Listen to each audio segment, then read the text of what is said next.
I'm pretty sure you guys have seen the news by now. Joao Cancelo is going to Barcelona. It's been confirmed a couple of days ago by the main man himself, Fabrizio Romano, who gave the "here we go," which means it's gonna happen.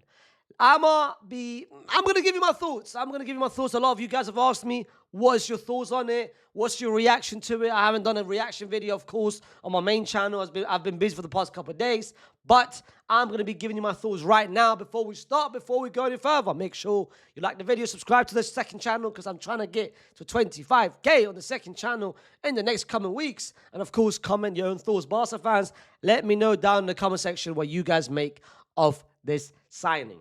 Before I start, the way I do it with every player, I do it with every signing, whether that is Real Madrid, my club, Barcelona, the club that I hate, or any other club, the way I judge a signing is by three things.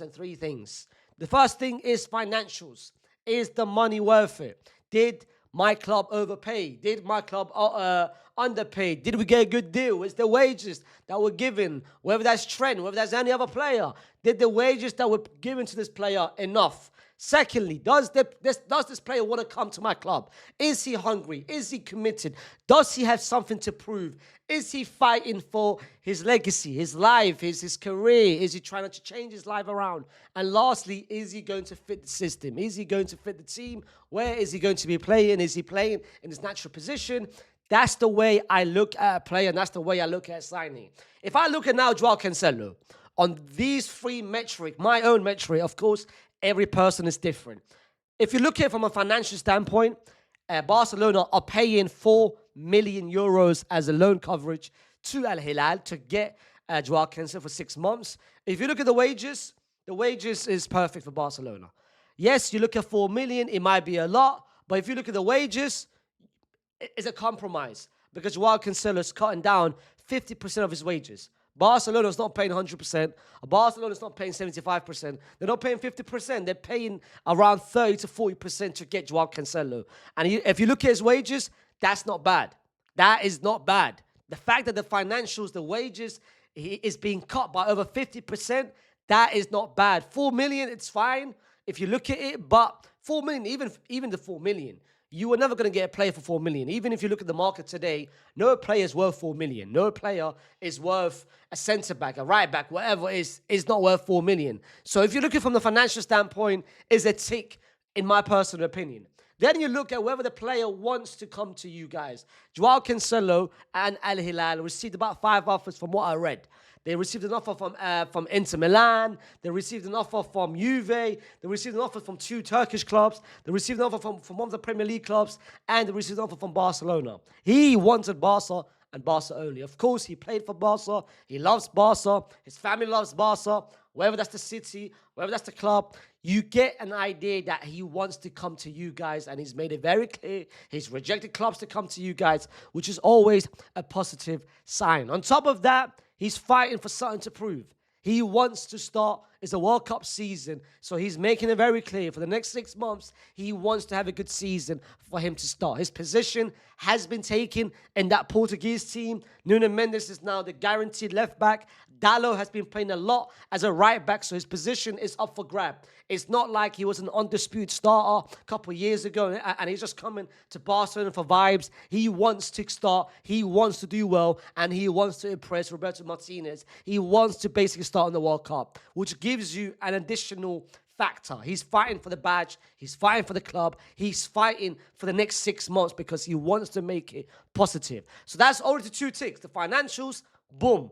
The himself, the commitment, the desire, the hungerness, boom. That's a tick. Then you look at the last thing, which is the system point of view, the tactic point of view. Is he going to fit the system? Where is he going to be playing? Is he playing as a left back? Is he playing as a right back? What kind of formation? What kind of system?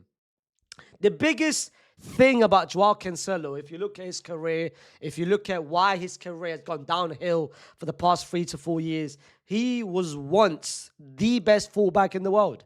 For a 6-month stretch, he was the best fullback in the world. Specifically, the period where he was playing as a left back for Man City, and he got and he was having the number 7 shirt, I believe it was, and he was moving absolute crazy. He was moving at a level that no one expected from Joao Cancelo. But Then things went down and down and down and downhill. That included both Man City didn't want him, and Barca wasn't prepared to extend his loan deal or to extend his stay for another year. They didn't renew him for another year. Why? It's two things. Joao Cancelo is known for two things. One is being off the pitch, his mentality, his ego, his temper. That is one thing. Secondly, is him on the pitch defensively. As a fullback, he's a very bad defender. He's a very bad defender. Whether that comes down to positioning, whether that comes down to awareness, whether that comes down to laziness, I'm complacent. I would rather go up front. I'd rather attack and spend my time on the ball and spend my time in the final third, that I forget completely that I'm a defender. That's why Pep didn't want him. That's why Barca, if you look at his time, his tenure at Barcelona, they conceded a lot of goals under their wing, whether he played as a left back, because he played both wings, as a left back or right back. They conceded a lot with him there. But also, now you look at him going forward. He's a very good player going forward. Him final third is very great. He's got it all. His bag is clear. And that is his only bag, to be fair. Him going forward is his only bag. Whether that comes down to passing, that comes down to shooting, inverting, crossing. He puts himself in great positions. His technically, he's very good, very sound. His passing ability, he's very good. He's a very good final third player. And this is where now it comes to Barcelona. Do Barcelona need a fullback? If you look at their defensive problems, no, they don't. They needed a centre-back. And Hansi Flick made it clear, I want a centre-back. Barcelona wasn't prepared to get a centre-back because they weren't prepared to pay anything in this January window. Of course, usually in Jan, players, the value tend to be a little bit higher because clubs are not prepared to sell one of the best players in mid through the season. So that's why Barca was never going to get a centre-back. The same way we are never going to get centre-back.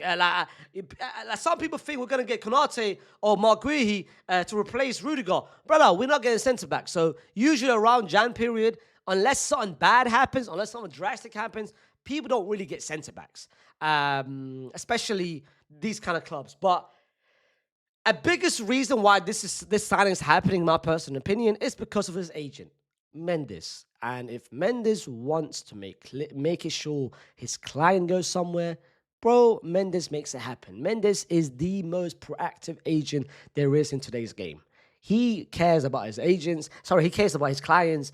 And he made it very clear. Deco, of course, got a good relationship with Mendes. So that's why I think this signing is happening. That's why you look at it now, that what Hansi Flick is saying, his reaction has changed because he's now accepting the fact that he's not getting a centre-back. So Barca needed a centre-back more than Joao Cancelo, but getting a Joao Cancelo is not the end of the world because you look at it, Barcelona's right now backline.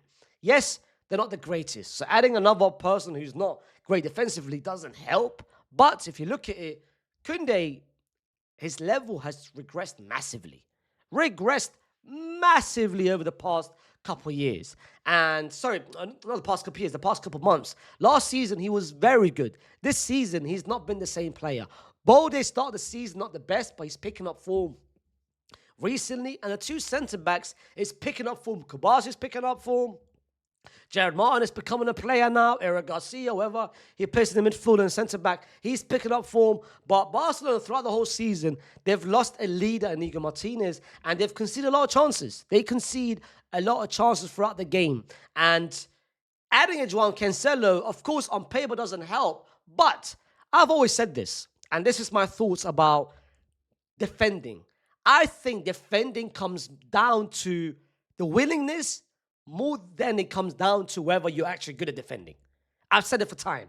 If you're willing to defend, if you're willing to drop deep, if you're willing to press, if you're willing to cover positions, if you're willing to be selfless and help your defenders and track back and do everything, then technically, and in terms of defending, you're going to get better. That's the way I've looked at it for my whole life. I think because Barcelona is getting Joao Cancelo, who first of all is hungry. Secondly, he's committed to make things happen. Thirdly, he wants a World Cup position. So already you're getting someone who's hungry. Joao Cancelo is not going to come to Barcelona and know to himself, you know what, I'm just going to be a bad defender. I'm not going to track back. I'm not going to cover my position. He's going to make an effort to be a better defender. So if you have that in mind, him going forward, he's already better than Koundé. And what that does, it helps Lamine Yamal. Because Lamine Yamal this season, I feel like it's been a lot of times this season, Lamine Yamal has been double-teamed, triple-teamed, similar to last season, of course, but last season, Koundé provided support. He provided cover. He provided help, whether that's overlapping or making some good runs in the middle, dragging plays with him. Koundé this season, I don't think he's done it as much as last season.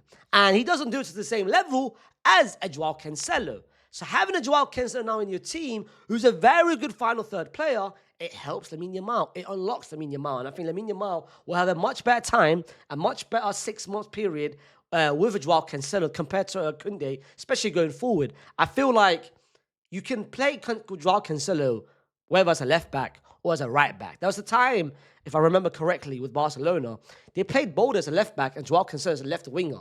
That's when Barcelona was going through their own issues and their own problems, and it was a circus. So Joao Cancelo can play as a left winger, can play as a right winger, can play as a left back and a right back. So he's very versatile. But I do think if in conclusion, if I look at the whole deal as a whole, I do think it's a decent signing. It's not the greatest of signing, it's not the best of signing, but it's not the worst of signing. I do think he will be a player that if you look at this season, he's going to be helping Barcelona in some games. He's going to be an X factor in some games. He's going to unlock in some games. But this is the question. There is also other games where he's going to cost Barcelona some games. Whether that's him defensively, down to his mentality, down to his effort, lack of effort, his laziness, he is going to cost Barca some games, but he's going to win Barca some games with his X-play, with his passing, with his creation, with his goals. So it just comes down to what kind of games he hurts Barca or what kind of games he helps Barca. If he hurts Barca in the stupid dead robbers game, then they don't care. But if he helps Barca in the clutch, in the clutch knockout stages, or a semi-final, or a quarter-final, or the game against Madrid, then of course it's gonna be looked as a positive signing. But let's see. That is my thoughts on the signing. Put down in the comment section what you guys think about the signing. Like the video, subscribe to the channel, and I'll see you soon with another video. Peace.